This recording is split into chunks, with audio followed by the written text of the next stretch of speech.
శ్రీ భద్రకాళి దేవాలయంలో నిర్వహిస్తున్న ఆషాఢ మాస శాకాంబరి మహోత్సవాలలో అమ్మవారిని దర్శించుకున్న వారందరికీ అష్ట ఐశ్వర్యాలు కలిగి సుఖ సంతోషాలతో వర్ధిల్లుతారని దేవాలయ ప్రధాన అర్చకులు భద్రకాళి శేషు పేర్కొన్నారు. వరంగల్ మహానగరంలో చారిత్రాత్మక శ్రీ భద్రకాళి దేవస్థానంలో నిర్వహించబడుతున్న శాకాంబరి మహోత్సవాలు నేటితో 6వ రోజుకు చేరుకున్నాయి. అమ్మవారిని విప్రచిత్త మహావిద్యేశ్వరి క్రమంలో అలంకరించి ప్రత్యేక పూజలు నిర్వహించారు.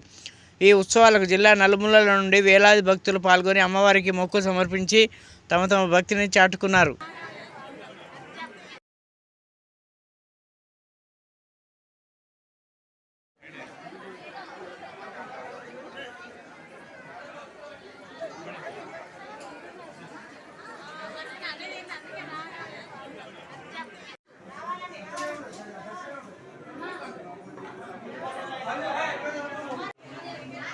ఇవాళ షష్ఠికి అధిదేవత స్కందుడు.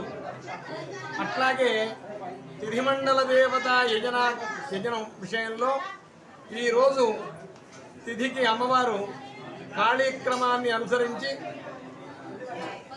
విప్రచిత్త, షోడశీ క్రమాన్ని అనుసరించి మహావిద్యేశ్వరి. ఈరోజు అమ్మవారు ఎందుకంటే వేదమూల విధం జ్ఞానం, అట్లాగే సమస్తమైన జ్ఞానానికి వేదమే మూలం. బ్రాహ్మణులు విప్రచిత్త.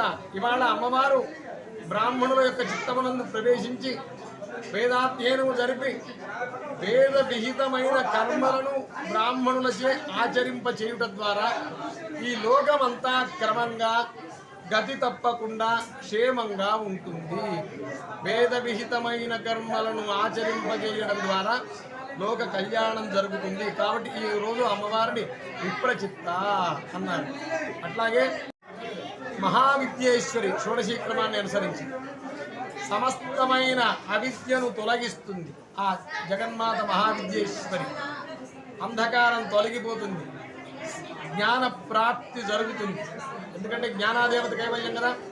ఇహలోకంలో సకల ఐశ్వర్యాలతో పాటు